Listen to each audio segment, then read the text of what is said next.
Welcome to Lectionary Call-In for Tuesday, September 29th, where two laypersons, a pastor, and an academician gather for about 55 minutes each week to discuss the Gospel Lectionary for the coming Sunday. And this Sunday is October 4th. Each Tuesday, we call in from wherever we may be at 6:30 a.m. Eastern Time. And for our friend Charles Willard in Minnesota, that's 5:30 a.m. Our little team is working to be faithful to Lectionary Year A, and we hope this discussion will provide areas of focus and reflection. We work independently in advance of the call with some preliminary information on what the leadoff person would like to discuss. Then we develop perspectives, share, encourage, and challenge each other. And here are the folks joining us in today's discussion. Sara Mickelson. Bill Hall.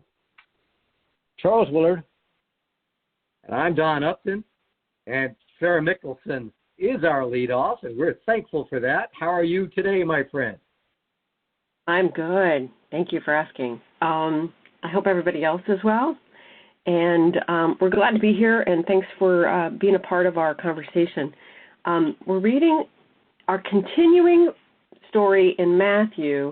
We're in chapter 21, verses 33 through 46.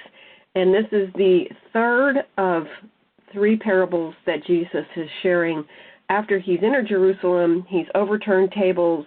He's having a conversation, it seems to be in Matthew, in the temple with those people who practice in the temple with regularity, in addition to the people that have just come to hear him.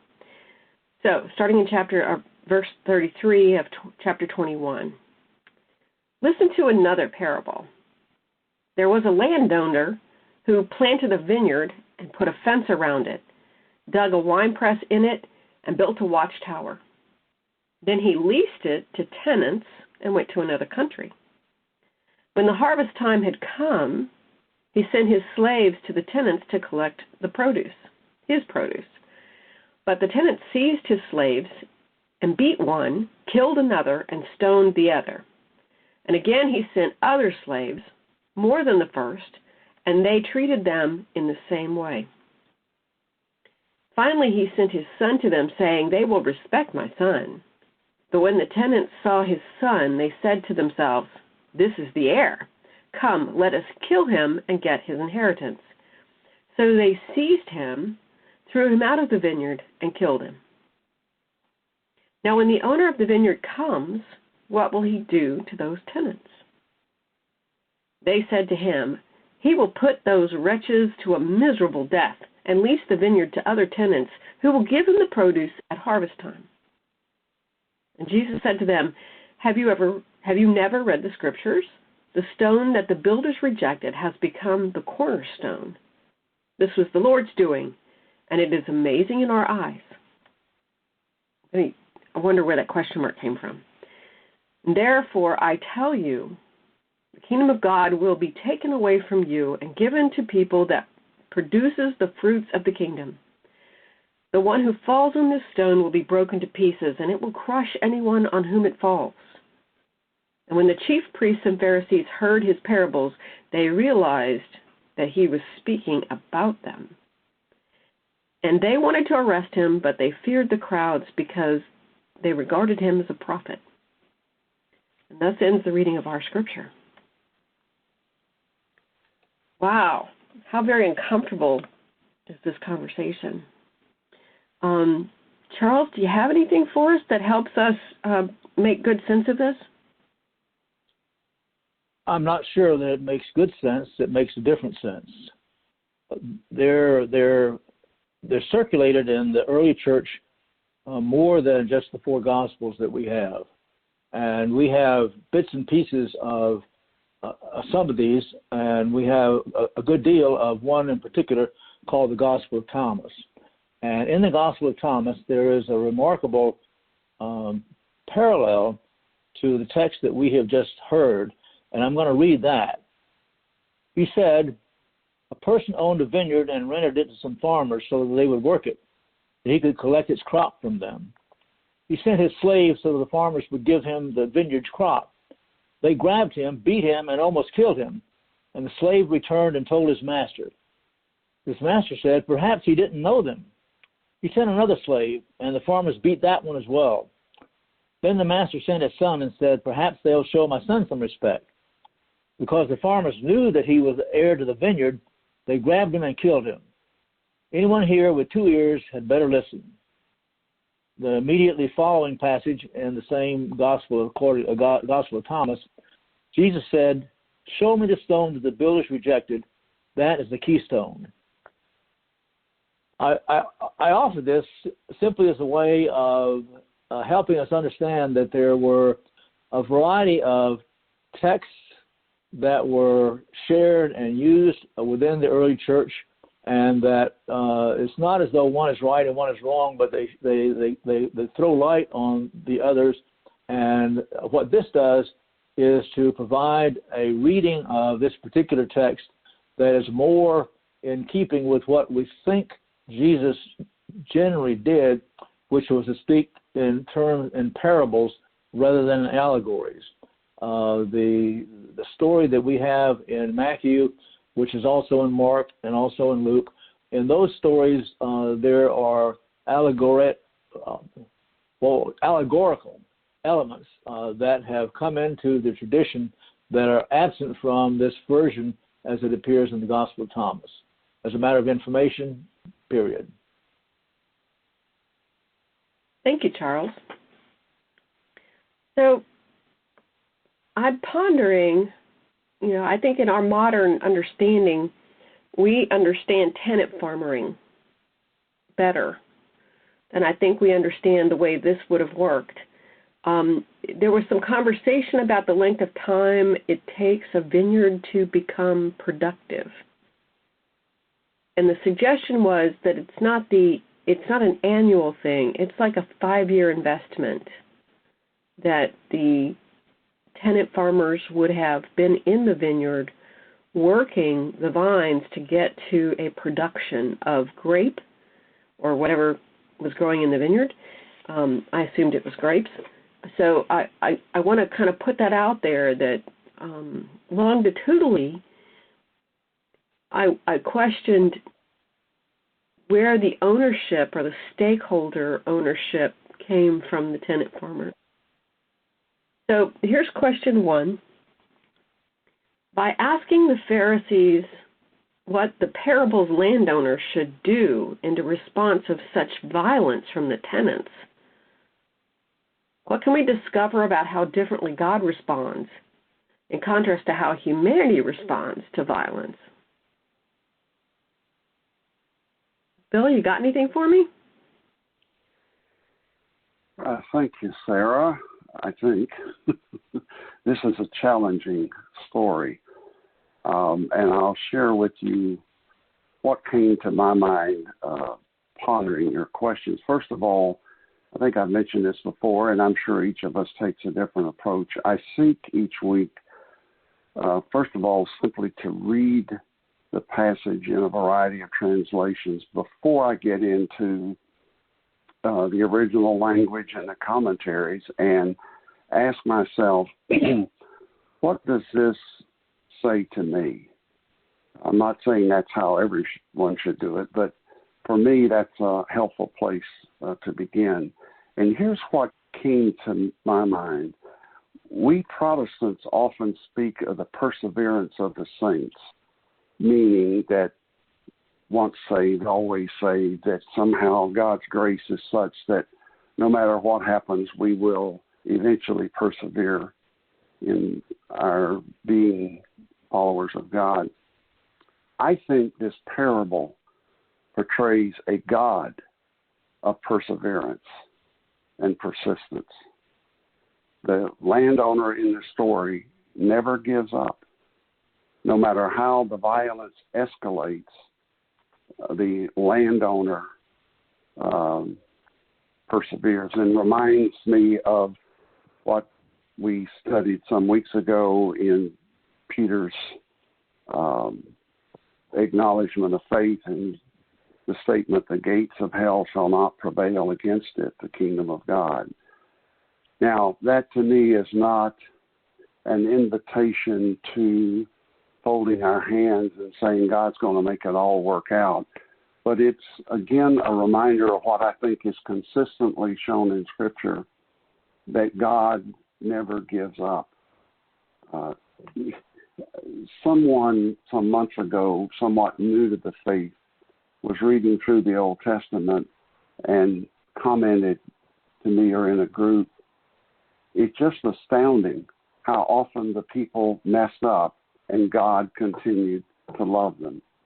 The Old Testament and even the New is not a picture of humanity always getting better. If anything, if you were charting it, there'd be more downs than ups. So that's part of it for me. And I notice the flow of you mentioned this is the third parable, and we got another one next week. And I reflected, there's the workers in the vineyard hired at different times of the day. The owner sees the need for workers and persists in bringing people in at different times of the day, willing to endure the resentment of those hired earlier, all of whom received the same wage. Then the story of the two sons, one who said no and then did it, and the other said yes and didn't do it. Again, on a more individual basis, the work in the vineyard, at least some of it got done because one son, upon further reflection, changed his mind. And I stressed for me in that podcast that it's about our ability to choose. Now we have the story of the tenants, and the landowner keeps sending them. And next week is the wedding feast, where God persists. The host of the feast persists in reaching out to others. So your question, how do we discover how differently God responds? God responds with an amazing perseverance. And for me, there's a lot of hope in that. Thank you, Bill. I kind of fell in that same camp. Don, what are your thoughts? I'm in the same camp, too. Whenever I see the murder of a son or the murder of a prince, the cue for me in literature is that's the message about someone trying to kill the future or change the future. And that's even in modernist literature, is that you kill the son, you're attempting to kill the future, or that you can kill the future. But if someone dies, then the future of that pathway is gone. So I thought about that this week, and what is this persistence, Bill, you're talking about in the face of having the power on this earth to kill the future?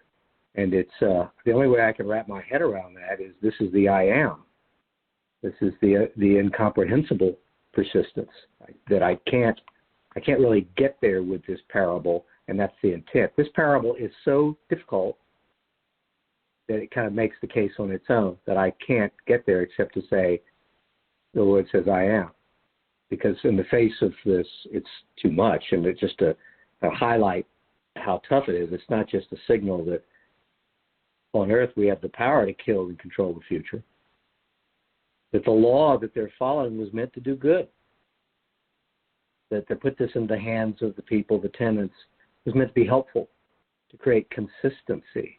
So the law that's meant to create consistency of property and value and the produce of the vineyard for people is actually distorted. That even something that good, that may be based on law given by God, can still be taken and destroyed. They have this murderous power to own and inherit the estate in this world. And all I can say is in opposition to that is the I am, because I can't really conceive of what this persistence really is. I think the implication is there's also one more murder to go. So I would, you're doing a class today, maybe just don't talk about murdering the future and what is it to create the Creator's persistence, but isn't there one more murder to go to make this a more perfect inheritance? Which means you can have a conversation about man's desire following a good law to kill God. Right? I mean, if we're going to go there and make this as difficult as possible, That's how bold and headstrong this really is. So put that step into your conversation. And I actually think there'd be a good discussion about how powerful this literature is. So it's a reminder that we kill even in the face of a good law. And then just to set up what's coming, in Matthew 24, it's going to be about, we read in Matthew 24, much of it during Advent. And we're flowing towards that, which is where, one's in the field and one's taken, or the good slave and the bad slave, and being ready, anticipating the coming of God. Well, this is the same in this parable. There's supposed to be an anticipation. And by anticipating the coming of the owner, the coming of the master, they engage in murderous behavior. Boy, this is tough to wrap your head around. So they intend to inherit. They intend to use a law, which I think is based on a scriptural tradition, to inherit. And all I can say at the end of that is the only way this little human can wrap his head around it is the persistence is beyond all understanding. That's where I am, Sarah. Thank you. Charles, thank you. I had something I noticed for the first time, and it's embarrassing how, after having read these texts for, yesterday was my birthday, so I'm 83 now. So that's how long I've been reading these texts, and but it was only yesterday that it suddenly occurred to me that unlike most of these places where the Pharisees don't recognize who Jesus is, in this particular parable, it says right there in verse 37, finally he sent his son to them, saying, they will respect my son. But when the heir's tenants saw the son, they said to themselves, this is the heir, come, let's kill him and get his inheritance. So in this case, the tenants, i.e. the Pharisees, knew exactly what they were doing. We've tended, I think, to ascribe the problem with the Pharisees in the Gospels is they don't really understand who Jesus is. What this parable is saying is that the tenants knew exactly who the Son was, and that was exactly the reason they proceeded to do what they did. And I just never thought about it in that way before. It makes it even more troublesome of a text to manage, because when the parable rolls out at the end and turns around and we see ourselves in that mirror.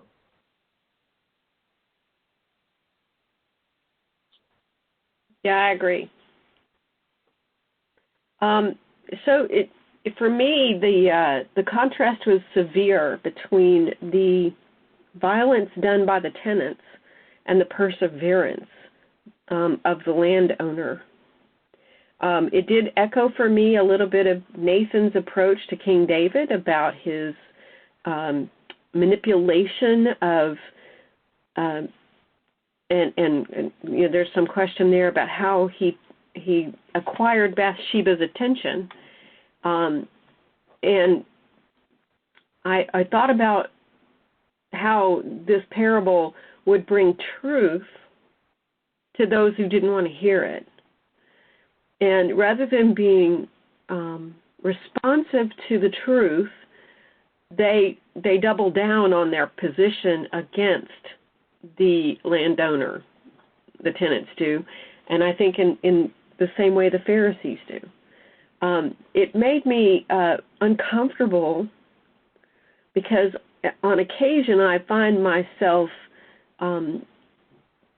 trying on the shoes of the Pharisees to see how that feels, to understand that perspective, to carry that kind of burden of sustaining the faith under the domination of Rome.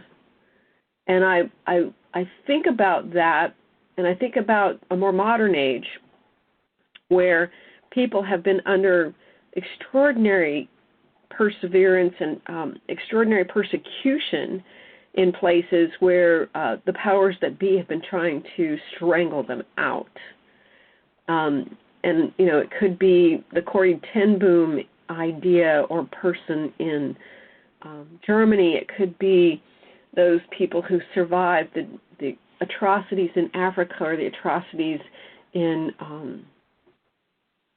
the Korean area and in Vietnam and Cambodia. So I think about how strongly do we cling to that which we believe to be true, and how strongly do we cling to that which we perceive to be our birthright, our investment. We own it. It's my effort that produced this vineyard's fruit. I am entitled to it.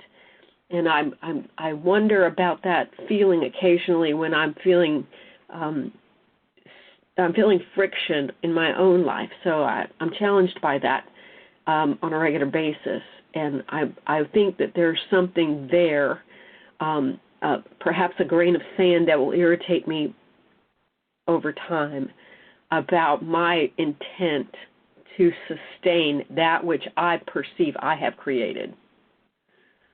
And when indeed, according to Psalm 24, the earth and everything within it is the Lord's, and I am merely a tenant farmer.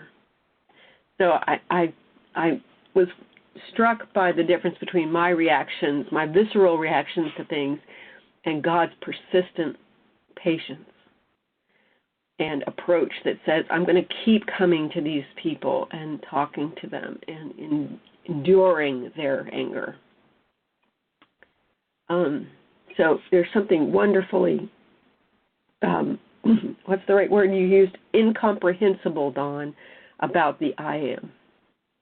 I'm with you right there. The question number 2, and this kind of taps into my footnote from the previous question. How might we hear this passage as Christ followers and church leaders undertaking the same instructions as the Pharisees? And to double down on that question, how does our posture, our response, and our behavior reflect Christ when we greet those who cross our thresholds, cross our pathways, or cross our perspectives? And I mean to stand at oppositional perspectives. And Charles, we talked a little bit about this before the call started. I wonder if there's a middle ground to be discovered that we have run away from in our efforts to define our posture and our positions. Where's the moderate? Where's the if you will, the place where the left and the right hand attach? And that middle ground that would be a neutral zone for good work. So my question is, how do we as church leaders and Christ followers modify our postures, our responses, and our behaviors to better reflect Christ, especially with those who cross thresholds, pathways, and perspectives? Don, you want to take the first shot? You're really good at this. Well, thanks a lot. Oh, no. When I heard your question, this is the power of these questions the leadoffs give us each week, and why I think in a Zoom environment or a podcast environment, if you're listening during pandemic, boy, having the right questions just changes everything. And my response to this question I read a few days ago was, no, can't go there. Reflect Christ in this, based on my first answer? No, it's not what this is about. But how can it not be? So this was on my heart this week. So, how can you reflect Christ when this persistence is beyond all explanation? Love beyond all imagination. How do you reflect Christ with that? It's hard to imagine. Maybe that's a starting point for me. The parable is meant to make it harder, not easier. The parable is not meant to unfold and to be close to our hearts. It is meant to convict. It is meant to be abstract. It is meant to be beyond all understanding. It is so harsh and so real that we cannot wrap our heads around the real answer, which is, He is coming. He is love. He is coming. That's about all you can say with this. So it's intentionally difficult. It's intentionally weighty. So your question is, how do we reflect Christ in that? I'm like, I still don't know. How do I answer this question? And I just wanted to go academic and go, well, Sarah, you asked the wrong question. That's not what this is about. But here's the question. So there's, I'm trying to say there's no human parallel here. I think the answer's in that. I want to read it as a person on planet Earth, weighed down by gravity. I can't get there from here. The parable destroys my ability to even provide that interpretation. It won't let me act as God. That's the whole point. I want to kill the inheritance. I want to kill the future. I'm going to say, well, who's killed next? God? Yes, I think that's right. How can I answer this? How can I reflect what I'm in such opposition to? Even the confidence of a God coming, I can't do it. It is a parable without a solution in my own mind. But I'm also wondering is justice possible in this world? No. How can it be? I cannot see it possible. Well, then how do you reflect God? How do you reflect the grace of Jesus? And I think it's not possible. Therefore, you need to reflect as much as you possibly can. And then I would say, see chapter 24, Advent. Knowing today, knowing the past. I'm hearing homilies in my head. Knowing the past, knowing the present, knowing the inbreaking that's going on, knowing the future, knowing the history, knowing God's history. What are you going to do? What shall you do? And so it's not that there's, matter of fact, if I had the right answer, I'd be playing God again. So I like the word reflection now, but I can only deal with that in the face of this great unspeakable I am that he's coming. Because it really comes down to, can this debt be set right? Can everything be worked out sitting here on planet Earth? From my perspective, no. It is an impossible problem. It is impossible math. And the only answer is in the grace of Christ. And I'll just wrap up by saying, I'm picturing something in other Gospels, forgive me, Charles, but I'm picturing Jesus riding through the gate. Inexplicable. The last temptation of Christ in my mind would be them laying the coats down and declaring him the king, or him knowing what he is going to confront. Inexplicable. He rides through that gate. My Christ rides through the gate. I cannot explain that love, but he rides through the gate. So that's my best answer. Thank you, Don. Bill, what about you? First of all, to acknowledge some things that have been influencing me recently. My wife and I are a part of a Zoom book group here at Westminster Shores Retirement Community where we live on the issue of race. There's a similar one now engaged with movies at Palmacia Presbyterian Church. And on Sunday morning, Chuck Jones, a college professor active at Palmacia, is doing a series of lectures on the presidents of the United States and the influence of their faith on them. A common theme in those is looking back at the past. Many of us are saying, how could they have done that? How could they have thought that was congruent with the gospel? Along with that, with no attempt to justify injustices in the past, the comment is often made, they were products of their time, just as we are. And more than one of us has raised the question, in effect, what would we hear 100 years from now if a group like we're doing right now is looking back at our time? I am certain they would look upon us the way we look upon the Pharisees in this story. You know, how could they have thought that was congruent with the gospel? So that was, again, where my mind went, Sarah. And then I go to someone like Caroline Lewis and see her in several articles reinforce what I had come to. We need to be careful to avoid a we-they approach to this. Those Pharisees messed up. These tenants missed the boat. We know better than that. No, we don't. And Caroline Lewis, for me, very powerfully challenges us today. How are we functioning as leaders? Are we any better tenants than the ones portrayed in this passage? And I think in some ways we're not. And she also stresses that it has to do with our style of leadership. Now, where I went with that was, when you think about it, look at how much history tells us that there were messengers telling us clearly that something was amiss. Let's take the recent anniversary of women's suffrage. If I'm remembering correctly, there was a 70-year gap from the first public gathering to advocate for women's suffrage before the constitutional amendment. 70 years. And there was a lot of violence in that and resistance. And I think the resistance has to do with power. You know, if I allow this change to occur, if I as a male allow women to vote, I can see myself as losing power. So for me, what most powerfully weighs on my mind is, how am I acting like one of those tenants today? What am I resisting? What am I blocking? And I don't know the answer to that.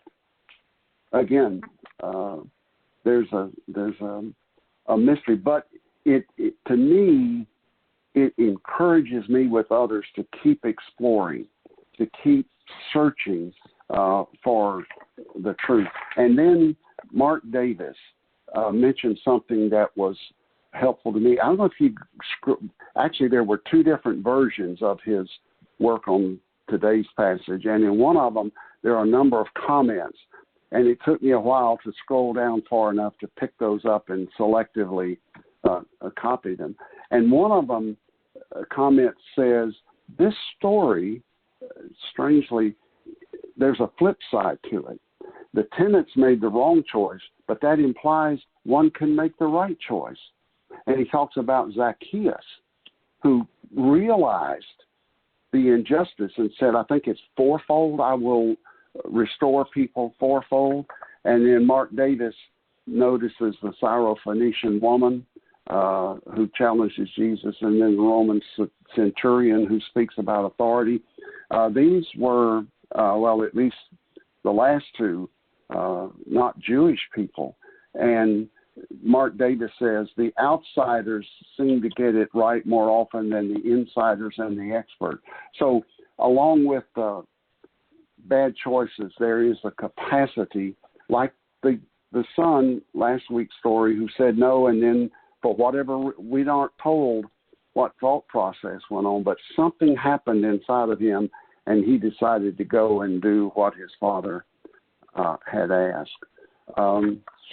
So in terms of how might we reflect Christ, I agree with you, Don. That is extremely difficult to do, but I think there is the capacity by the grace of God to reflect and to go in a different direction.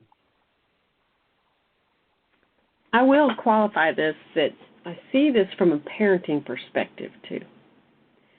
That quite often, as a parent, I am pushed to my margins or to the very edge of the cliff, and I'm invited to reconsider my responses to my children, not from a perspective of my way or the highway, but a perspective of how do I help this child see, or how do I model for this child that this is a better path? And I thought about that in response to this question and in response to this particular passage, that as Christ followers, we are called to model or follow Christ's model. And in that regard, it means sometimes getting our faces slapped. It might mean getting hurt. It might mean feeling threatened. It might mean losing ground. It might mean letting go of that which we perceive to be ours when indeed it is God's. On a regular basis, it's a challenge to, as a parent, not feel somewhat responsible when they do brilliant things. And it's also really hard not to feel the full weight of responsibility when they do something or they make a poor choice. So both occasions are narcissistic in their perspectives. so that it's all my fault if they do something terrible, and it's all my fault if they do something brilliant, when it's really not about me. So I think about that from a perspective of a Christ follower. Maybe my job is only to be scaffolding. Maybe my job is to only be the stable thing that people can fall back onto or hold on to when they start to feel the shift of gravity. I don't know what my role is in response to God's purposes, except to be attentive and listen and be prepared to vote yes when I feel like I can feel it, or withhold judgment when I can't. I think there's some really challenging things going on in the world right now, and I think we are extraordinarily called to bear witness, to speak when we see things that we feel are incorrect, or we name the evil that is evil, and we say we feel that that's evil and we don't want to do that.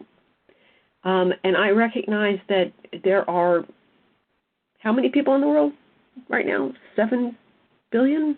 Are we there? So there must be 7 billion perspectives, at least, because some of us are of two minds. So maybe there's 14 billion. So I question, how do I look for a path to follow? How do I look for who's carrying the lamp, and how can I follow them and say, this person has the lamp? Charles, you got anything? Okay. Whew. Question 3. And my screen goes to sleep. Question 3. According to Isaiah 5, which is a companion lectionary selection for this week, verses 1 through 7, verse 7 speaks about the vineyard. And this is a passage that people would have known when Jesus spoke this parable. So in verse 7, it talks about the vineyard of the Lord of hosts is the house of Israel, and the people of Judah are his pleasant planting. He expected justice but saw bloodshed, righteousness but heard a cry. My question is, how might we, the church, or we as individuals, act as we respond to the increasing tensions in our society about access to health care, inequities, injustice, race, wealth, and in other matters, as well as our environmental responsibility towards sustainability and in response to climate change? How do we live as Christ followers in the face of those things? And what lamp do we carry into those particular conversations? And how do we better reflect Christ, I guess, is my question. And I'm going to say one thing. I think we should vote. I think we should be a part of making the decisions. I think we should not assume that we have no accountability because, quote-unquote, systems are not working in our favor. I think our question should be, we need to be pursuing that which Christ would have us pursue, regardless of who's in politically appointed leadership positions. So I felt a complete indictment and responsibility and accountability in looking at this particular parable this week.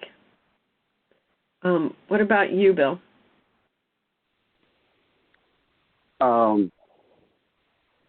One thought is, I've already alluded to, for primarily the Old Testament, and how often the leaders missed it.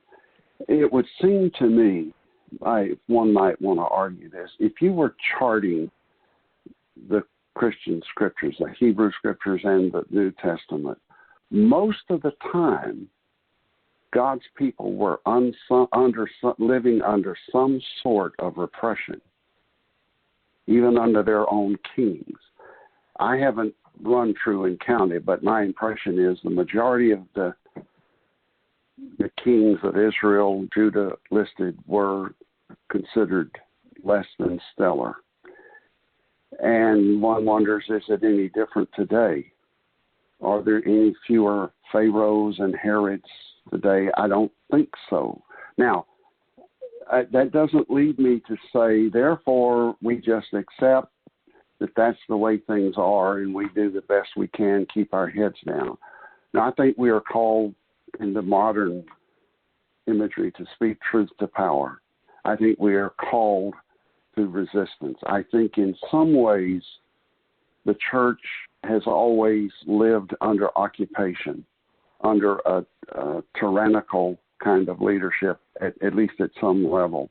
And I've already alluded that God sends messengers. I mentioned women's suffrage, slavery, segregation, the Gandhis, the Martin Luther King Jr.'s, and many others. God does not fail to communicate. There is never a lack of voices crying out injustice. You read that moving quote from Isaiah 5, Sarah. What was that last phrase? I don't have it. Oh, I heard a cry. I wanted righteousness, but I heard a cry. There's a cry today. There are a lot of cries today. And you're asking how might we respond. Again, it has to do with leadership. We can be like the tenants, or we can be like the Good Samaritan. We can be like something like the God portrayed in the prodigal son parable, where we stand and invite even the angry, resentful older brother to join the party. I don't do that well, but I think that's something of a model that is offered to us. And the Simon Garfunkel song, The Sound of Silence, words of the prophets written on the subway walls. Even the prophets find subway walls to write on. There is no lack of messaging today. And I believe it's attributed to Lord Acton, that famous quote, power corrupts and absolute power corrupts absolutely. The church is no less prone to the misuse of power than any other part of the world. I've seen that. I've seen people hurt in the name of theological purity, in the name of doing it decently and in order. So for me, Sarah, and I'll end with this, there is, on the one hand, a sadness that what we hear instead of righteousness or Christ, there's also some sense of energy and invitation to find my voice and help others find their voices to speak for the justice that God wants.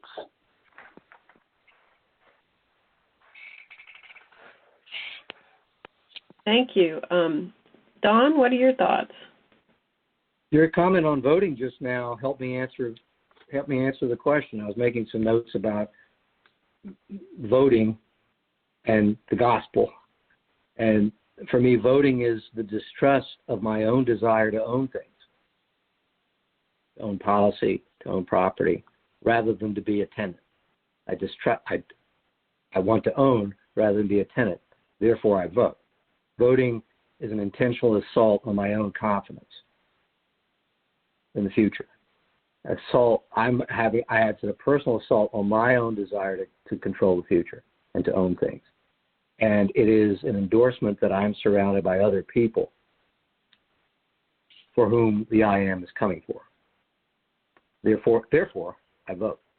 And so in the scorched earth parable that we have here, therefore, we vote. And we have this blessing of a democracy. So we're very powerful and reckless with each other.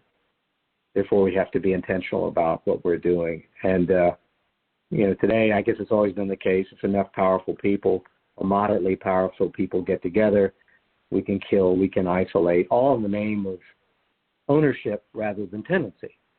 So to answer your question, this is a call for stewardship, a reflection on being a tenant, and not having anything to do with the future and any attempt to own the future, is it really going to do anything? Because the I am is coming. The I am is coming, and I may not understand it, but that's the case. Therefore, I vote. And I think for today, you raise things like social equity and health care that I think ownership goes into, well, for those on podcasts and not watching on Zoom, I am a middle-aged white man.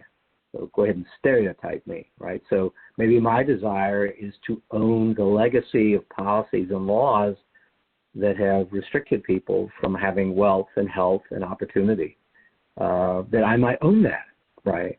Or I might not even go to the trouble to figure out what that legacy is. So I would say, here's a footnote, read The Color of Law. And what that inheritance is that, do I have a policy inheritance? Do I have a cultural inheritance that creates ownership rather than stewardship? I think that cuts through a lot of those things. And to use a big idea, in terms of the background of the country where we live in the United States, is the country is of the scale and size and the power because of an ownership called manifest destiny. Now, obviously, everything beyond even our sight belongs to us, and we shall take it for good. And we will create laws that make that good, whatever we think. So we take the inheritance, but it's all ownership. And I think to deal with stewardship, equity, justice, this is a call to put this very hard to do, because I don't even understand all the things that I've inherited. To meditate, am I inheriting and fighting for an inheritance is about ownership, which ends up being the ownership of much more than just a piece of property. It's a different kind of power. I'm doing a lot of work around justice right now because we are in pandemic. And when I say this, I am not, in case I have clients or friends that are hearing this, I'm not talking about you. This is asked so much. It's about everybody. So it's going to go, hey, he's talking about us. Well, maybe not. But we've got a lot of requests about how do we reopen the courts in pandemic? How do we go back to justice? Because in many ways it's difficult. Courts are closed. You have virtual access, and that's not healthy. That's not access to justice. But the answer that we've been giving a lot is reopen means you go back to 2019. Last time I checked, access to justice didn't look so good before pandemic. Do we have the power, instead of kind of taking ownership of the old policy and the old way, our inheritance already exists in 2019? What if we reimagine what that looks like? This is an opportunity to set that aside as stewards, not as professionals, not as owners, not as judges, but what does that really look like? And this is an opportunity for us right now as stewards. That's my best shot, Sarah. Well, thank you, Don. For me, that's really, both of you answered that question with such hope, and I think that's one of the things that it seems eluding or elusive right now is the sense of what's my next best opportunity to live like Christ. And I think part of our challenge is fear drives so much of the decisions that we make. And fear seems to be a separator or some sort of mechanism by which we can determine which path is best path, is by which path is less fearful or fear-filled. My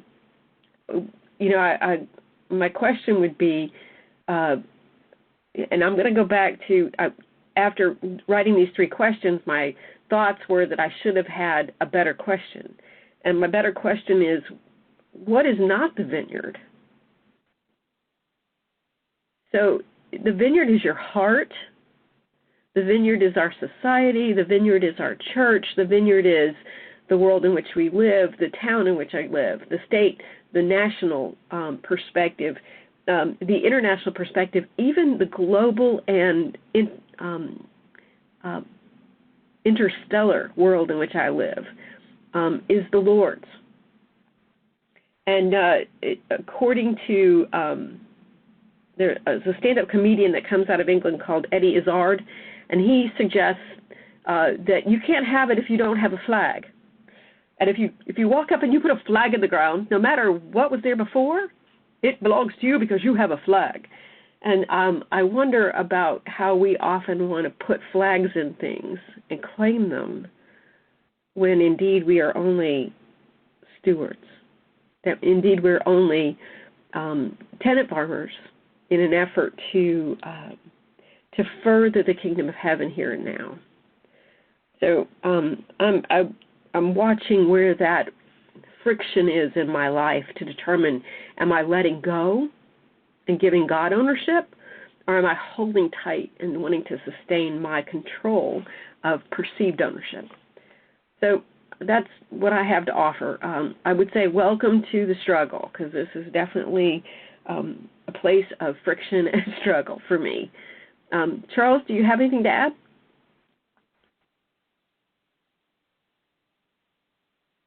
Yes, I was going to say I appreciate the way that you all have so carefully and audaciously outlined the distinction or drawn attention to the distinction between notions of ownership and notions of stewardship. And I think that to think about in an ongoing way, as I'm now going to have to do, that distinction and how it shows up in my life, I think I at least, was brought up in and grew up in and learned my work in an ownership capacity, in an ownership view. And in fact, none of us really is. Each of us is really a steward. And if we were to recognize that, I think that the way that we would treat our stuff, the way that we would treat our relationships, the way that we would treat the world around us would be dramatically changed. If the question was, how well have I taken care of this material, this person, these persons, these relationships that have been entrusted to me. We don't think about that. It usually is, what's in it for me? What am I getting out of this? Not what are they getting out of that? And if we could just sort of flip that and spend some time thinking about how it would be, well, for one thing, it would be we would come out a lot humbler on the other side. And most people don't think about how can I be more humble. It's like the story one had heard about the one Catholic brother who said, well, when it comes to humility, I can't be beat, and that sort of is the self-contradiction right there, isn't it? Thank you. Thank you, Charles. Thank you. And Sarah, thank you for those outstanding questions. That's half the journey, just getting there. And I guess I'm raising that for those that are listening in, moderating or leading discussions. The questions go there. And thank you so much, Sarah. Also, for those listening in, Palmacia Presbyterian Church is at 3501 West San Jose. That's in Tampa, Florida. And for more information, you can go to palmacia.org. That's PALMACEIA.org. And if you're viewing or listening during the time of pandemic, we commend that site to you. Other discussions of this passage, sermons, services, wonderful music, discussion, reflections. So check that out. And you are always welcome. And we'll see you next time.